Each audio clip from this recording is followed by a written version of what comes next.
பொருளாதார நெருக்கடி அப்படிங்கிறது உலக அளவில் நம்ம நிறைய பார்க்க போகிறோம்.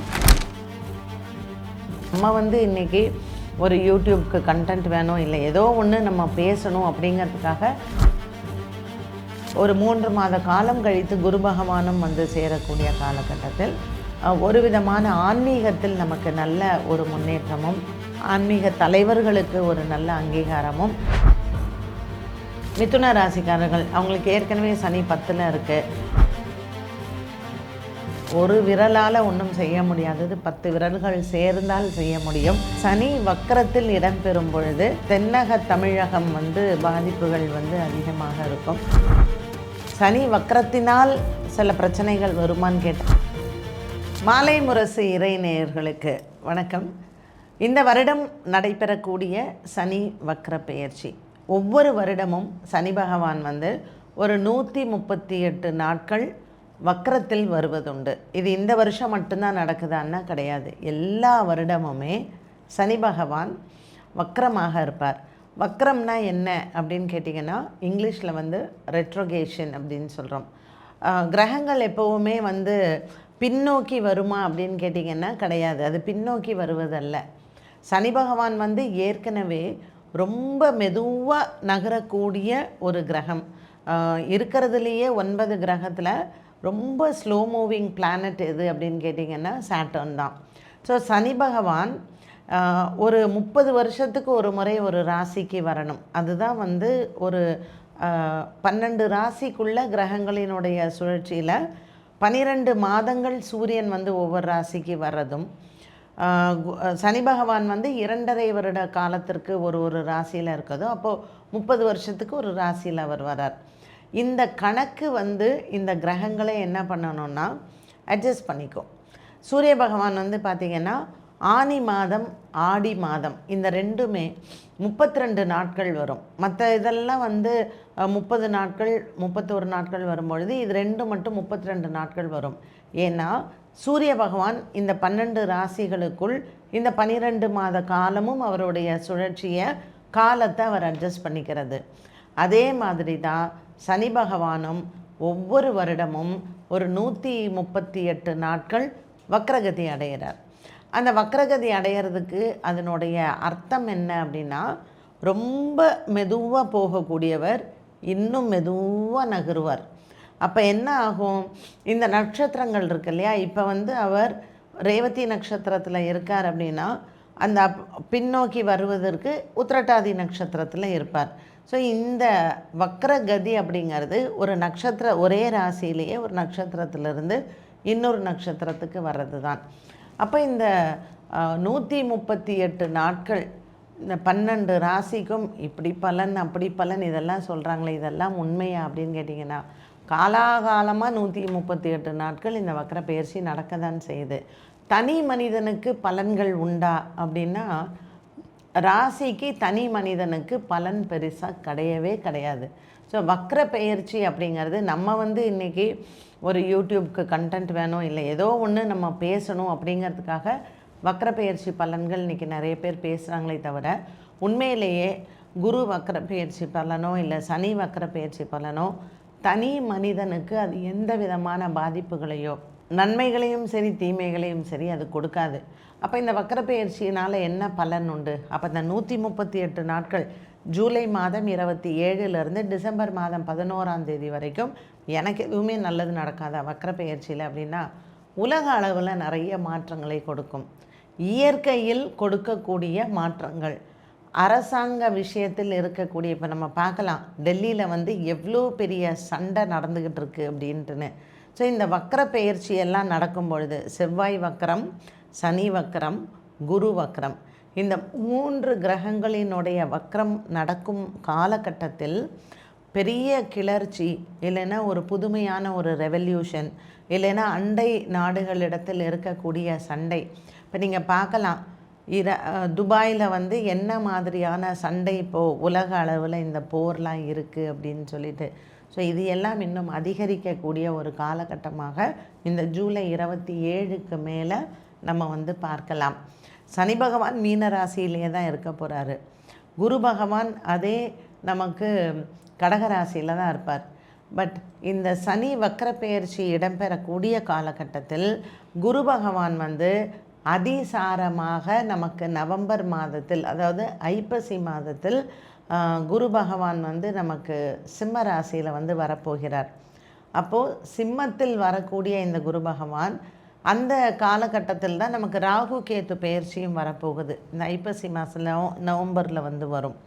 இந்த வக்ர கதியில் இருக்கக்கூடிய சனி பகவான், சனி வக்ரத்தினால் சில பிரச்சனைகள் வருமானு கேட்டால் இல்லை, குருவின் அதிசார பெயர்ச்சியும் ராகு கேத்துவினுடைய பெயர்ச்சியும்னால நிறைய மாற்றங்கள் நம்ம வந்து பார்க்கிறோம். இதில் என்ன மாதிரியான மாற்றங்கள் வரும் அப்படிங்கும்பொழுது, இப்போ சமீபத்தில் நீங்கள் எல்லாம் கேள்விப்பட்டிருக்கலாம் இந்த எல்னினோ எஃபெக்ட் அப்படின்ட்டுன்னு. பெசிஃபிக் கடலில் வந்து பூமிக்கு, அதாவது நீருக்கு அடியில் உஷ்ணம் அதிகரித்து இந்த பெசிஃபிக் கடலினுடைய கொந்தளிப்பு இருக்குது அப்படின்னு. ஸோ இந்த எல்னினோ எஃபெக்டினுடைய பாதிப்புகள் நமக்கு இந்த சனி வக்ர பெயர்ச்சி நடைபெறக்கூடிய காலகட்டத்தில் ஒரு எரிமலையினுடைய வெடிப்பு, இப்போது திடீர்னு ஒரு இடத்துல சுனாமி வர்றது, வல்கேனோ எரிமலை வந்து எரியறது, திடீர்னு ஒரு இடத்துல லேண்ட்ஸ்லைட் நடக்கிறது, இந்த மாதிரியான விஷயங்கள் எல்லாம் அதிகப்படியாக நடக்கக்கூடிய ஒரு காலகட்டத்தை நம்ம வந்து பார்ப்போம். இதை தவிர்த்து மனிதர்களுக்கு வந்து தனிப்பட்டு வந்து பார்த்திங்கன்னா புதுவிதமான வியாதிகள் அங்கங்கே வர்றதுக்கு, ஏன்னா ஐப்பசி மாதம் நவம்பர்ல எல்லாம் வந்து பொதுவாகவே நமக்கு வந்து மெட்ராஸை வரும். இந்த வருடம் குருவினுடைய அதிசார பெயர்ச்சி மற்றும் ராகு கேதுவினுடைய பெயர்ச்சி, சனியினுடைய வக்ர பெயர்ச்சி, இது எல்லாமே சேர்ந்து புதுவிதமான ஒரு வைரஸ் தாக்கம், கண்களை பாதிக்கக்கூடிய ஒரு வைரஸ் இந்த காலகட்டத்தில் நமக்கு வந்து மக்களிடையே அது வந்து ஒரு பய உணர்வை கண்டிப்பாக கொடுக்கும். இந்த காலகட்டத்தில் இப்போ நம்ம எல்லாருமே வந்து பயந்துட்டுருக்கக்கூடிய விஷயம் என்ன அப்படின்னு பார்த்திங்கன்னா, தங்கம் விலை வாங்க முடியுமா? சாதாரண மக்கள் தங்கம் வாங்க முடியுமா? திடீர்னு இன்றைக்கி வீழ்ச்சி ஆகுது, திடீர்னு இன்றைக்கி வந்து உயருது அப்படின்ட்டுன்னு. இந்த குரு அதிசார பெயர்ச்சி, அதாவது நமக்கு இந்த ஆடி மாதம் இப்போ நடக்குது இல்லைங்களா, ஆவணி புரட்டாசி ஐப்பசி மேலே நம்ம வந்து பார்த்தோன்னா இந்த தங்கத்தினுடைய விலை வந்து ரொம்ப அதிகரிக்கக்கூடிய ஒரு காலகட்டமாக இருக்கும். அது நமக்கு வார் நடக்குது, வார் நடக்கலை, இது இப்போ குருவின் அதிசார பெயர்ச்சி நடக்கக்கூடிய காலகட்டத்தில் ரொம்ப ஒரு ராக்கெட் அளவுக்கு ஒரு உயரத்திற்கு, அதுவும் நமக்கு தீபாவளி டைம் எல்லாம் வந்து பார்த்திங்கன்னா தங்கம் விலை ரொம்ப அதிகரிக்கும். அதற்கு பிறகு அது குறையக்கூடிய ஒரு காலகட்டம் வரும். பட் இன்றைக்கு ரொம்ப குறையுமா அப்படின்னு பார்த்திங்கன்னா, ஒரு மனிதனுக்கு அது ஒரு அடிப்படை வாழ்வாதாரத்துக்கு கஷ்டப்படுறவங்க அது வாங்கக்கூடிய அளவில் கொஞ்சம் கஷ்டமாகத்தான் இருக்கும். ஸோ தங்கத்தின் விலை மிகவும் அதிகரிக்கக்கூடிய ஒரு காலகட்டமாக நமக்கு ஐப்பசி மாதத்தில் நிச்சயமாக வரக்கூடும். இந்த டிசம்பர் மாதம் 11ஆம் தேதி அப்படிங்கிறது வந்து நமக்கு கார்த்திகை மாதமாக இருக்கும். இந்த ஆடி மாதத்தில் வரக்கூடிய இந்த வக்ர பெயர்ச்சி கார்த்திகை மாதத்தில் தான் நமக்கு இந்த வக்ரம் வந்து நிவர்த்தி ஆறுது. அதுக்கப்புறமும் சனி பகவான் அதே இடத்துல தான் இருப்பார். அந்த கார்த்திகை மாதத்திற்கு மேல் நம்ம வந்து பார்த்திங்கன்னா கேது பகவானும் ராகு பகவானும் மாறிடுறாரு. குரு வந்து நமக்கு ஒரு 3 மாத காலம் வந்து சிம்ம ராசியில் தான் இருக்கார். அவர் வந்து ஐப்பசி மாதம் மாறினார்னா ஐப்பசி, கார்த்திகை, மார்கழி, தை இந்த காலகட்டத்தில் அவர் வந்து சிம்மராசியில் தான் இருக்கார். அதுக்கப்புறம் தான் அவர் வந்து வக்கரமாகி திரும்பி கடகத்திற்கு வந்து போகிறார். இந்த காலகட்டத்தில் ஒரு குரு மாறக்கூடிய காலகட்டத்தில், ஒரு ராகு கேது மாறக்கூடிய ஒரு காலகட்டத்தில், நமக்கு சனியும் வக்ரகதியில் இருக்கக்கூடிய ஒரு காலகட்டத்தில் பொருளாதார நெருக்கடி அப்படிங்கிறது உலக அளவில் நம்ம நிறைய பார்க்க போகிறோம். அது மட்டுமல்ல, இப்போமே வந்து பெரிய பெரிய நிறுவனங்களில் வேலை இல்லாத திண்டாட்டமும் நம்ம பார்க்குறோம். எந்த வருடமும் இல்லாத ஒரு பொருளாதார நெருக்கடியை இந்த வருடம் சந்திக்கும் அப்படிங்கிறத உங்களுக்கு நிறைய எக்கனாமிஸ்ட்டும் நம்ம வந்து சொல்கிறாங்க. இதனுடைய காரணத்தில் நம்ம கிரக ரீதியாக பார்க்கும் பொழுது இந்த சனி வக்ர பெயர்ச்சியினால் ஏற்படக்கூடிய ஒரு பாதிப்பில் நம்ம அதையும் வந்து சொல்லலாம். ஸோ இந்த மாதிரியான ஒரு குழப்பமான ஒரு சூழ்நிலையை சனி பகவான் செய்தாலும் கூட மற்ற கிரகங்களினுடைய அடிப்படையில் நம்ம பார்க்கும் பொழுது ஓரளவுக்கு நம்மளுடைய இந்திய நாடு பெரிய அளவுக்கு எந்த பாதிப்பும் வராமல் ஒரு பொருளாதார ரீதியாக இருந்தாலும் சரி, நமக்கு அண்டை நாடுகளோட சில சண்டைகள் வரும். அதில் குறிப்பாக வந்து எடுத்துக்கிட்டோம்னா பங்களாதேஷ் சொல்லலாம். இப்போ ஏற்கனவே வந்து வெஸ்ட் பெங்காலில் நமக்கு எப்படி மம்தா வந்து ஒரு பிரச்சனையை வந்து அவங்க தோற்ற பிறகு கொடுத்துக்கிட்டே இருக்காங்களோ, இதனுடைய பாதிப்பாக நமக்கு அதிகமாக இந்த வக்ரப்பெயர்ச்சி காலகட்டத்தில் பங்களாதேஷ், சைனா இந்த மாதிரியான பார்டர் கண்ட்ரீஸ்லாம் சில தாக்குதல்கள், சில பிரச்சனைகள், இதை இந்தியா கையாளக்கூடிய ஒரு சேலஞ்சுன்னு சொல்லலாம். அவங்க எப்படி அதை எதிர்கொள்கிறாங்க அப்படின்னு. எத்தனை விதமான சோதனைகள் வந்தாலும் இதிலிருந்து நம்ம மீண்டு வரக்கூடிய ஒரு காலகட்டமாக இந்த சனிப்பெயர்ச்சி நமக்கு ஒரு உதவியாகவே இருக்கும். பட் இருந்தாலும் ஒவ்வொரு நாளுமே இன்றைய இந்த கிரக அமைப்புகளில் வந்து பார்த்தோன்னா அடுத்தது என்ன நடக்கும் அப்படிங்கிற மாதிரியான ஒரு கேள்விக்குறியோடு தான் இருக்கும். இப்போ கேது பகவான் நமக்கு சிம்ம ராசியில் இருக்கார், அவர் கடகராசிக்கு போகிறாரு. அண்ட் ராகு பகவான் நமக்கு மகர ராசிக்கு வராரு. ஸோ கேது கடகத்தில் இருக்கக்கூடிய காலகட்டத்தில் ஒரு 3 மாத காலம் கழித்து குரு பகவானும் வந்து சேரக்கூடிய காலகட்டத்தில் ஒரு விதமான ஆன்மீகத்தில் நமக்கு நல்ல ஒரு முன்னேற்றமும், ஆன்மீக தலைவர்களுக்கு ஒரு நல்ல அங்கீகாரமும் நிறையா இன்றைக்கி வந்து நம்ம பார்த்தோன்னா ஆலய திருப்பணிகள், ஆன்மீகத்தில் நிறைய நமக்கு ரெவல்யூஷன் நடந்துக்கிட்டு இருக்கு. நிறைய சண்டை போட்டு நிறைய போராட்டங்கள் இப்போ திருப்பரங்குன்றத்துலலாம் நம்ம பார்க்குறோம். எப்படி ஒரு ஃபைட் பண்ணி நம்மளுடைய ரைட்ஸுக்காக நம்ம அதை கொண்டுட்டு வரோம் அப்படின்னு சொல்லிட்டு. இதில் நிறைய விஷயங்கள் ஆன்மீகத்தில் செய்யக்கூடிய போராட்டங்களுக்கு இந்த சனி வக்ரப்பெயர்ச்சி முடியக்கூடிய காலகட்டத்தில் வெற்றிகள் நிறைய வந்து கண்டிப்பாக வரும். அது நமக்கு ஒரு பெரிய சந்தோஷம் அப்படின்னு சொல்லலாம். ஒவ்வொரு இப்போ நம்ம ராசி பலன்கள் அப்படின்னு பார்க்கும் பொழுது இந்த ராசிக்கு நல்லா இருக்குமா, அந்த ராசிக்குன்னா மீன ராசியிலேயே தான் இருக்கார் சனி பகவான். ஸோ தனிப்பட்ட ராசிகளுக்கோ இல்லை இது வந்து ரொம்ப ஜாக்பாட் அடிக்கிற ராசி, இல்லை இது வந்து ரொம்ப அப்படி கிடையவே கிடையாது. 12 ராசிகளுக்குமே இப்போ உங்களுக்கு காலநிலைகள் எப்படி இருக்கோ, இப்போ நீங்கள் மேஷ ராசி எடுத்துட்டீங்கன்னா விரயச்சனி தான். ஸோ இந்த விரயங்கள் அப்படிங்கும்போது நீங்கள் அதை சுப செலவாக எடுத்துக்கலாம். குரு பகவான் உங்களுக்கு 4ஆம் இடத்துல உச்சபலம் பெற்றிருக்கும் போது வீடு வாங்கக்கூடிய யோகங்கள் அமையும். அப்புறம் அவர் 5ஆம் இடத்திற்கு போகும்போது குழந்தை பாக்கியம் வரதற்கான அமைப்பெல்லாம் வரலாம்.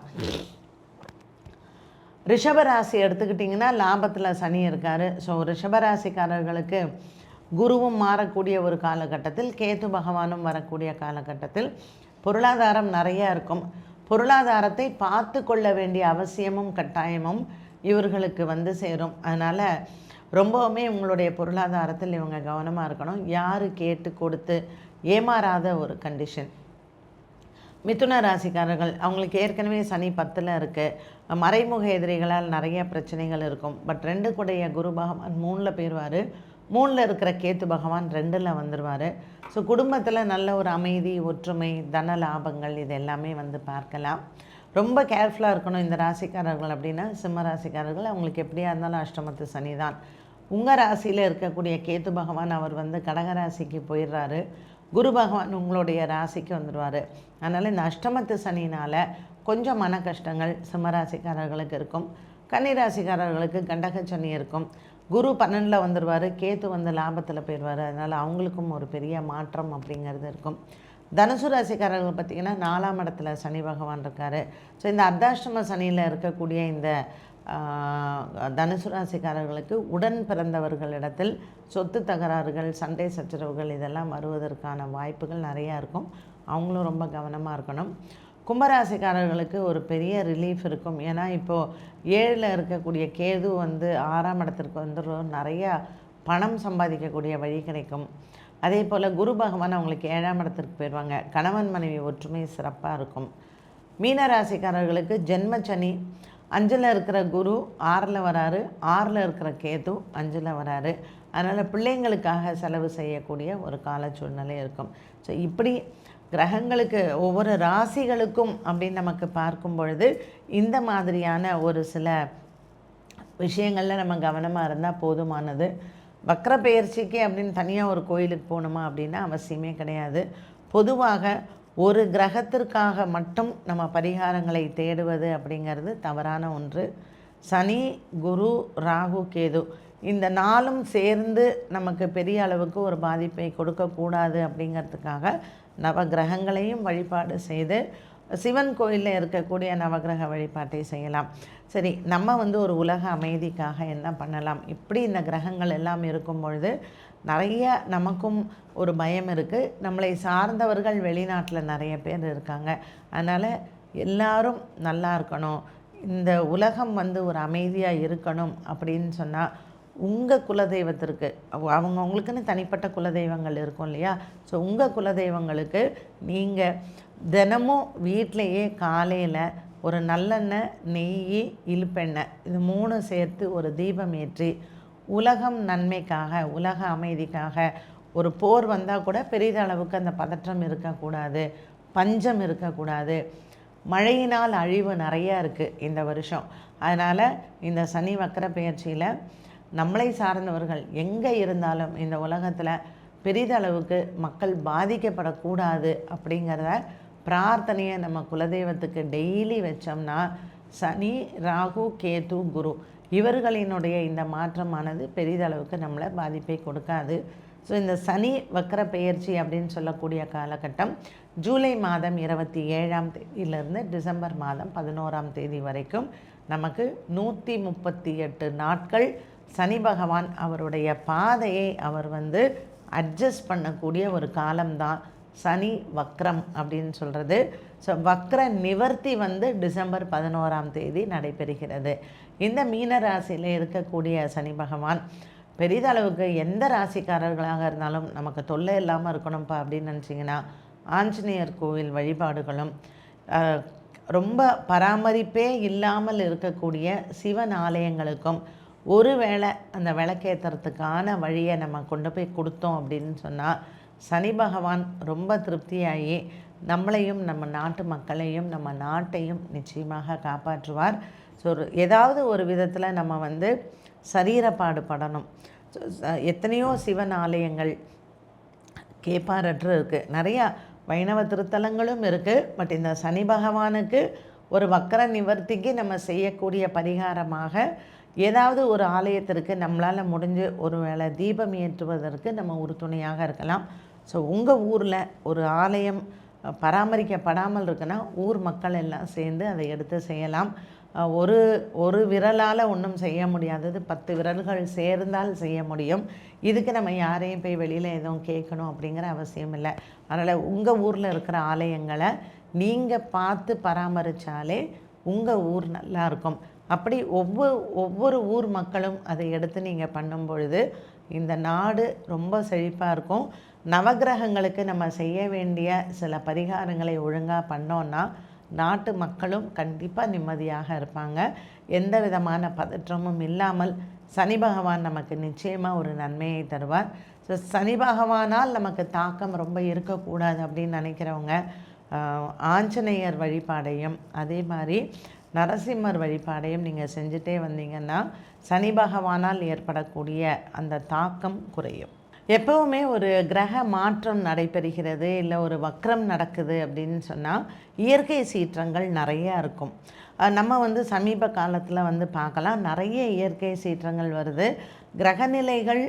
கிரகங்கள் சேர்ந்திருந்தாலும் சரி, அந்த கிரகங்கள் சேர்ந்திருக்கக்கூடிய இடம் அந்த ஸ்தான பலம் அப்படின்னு சொல்லுவோம்.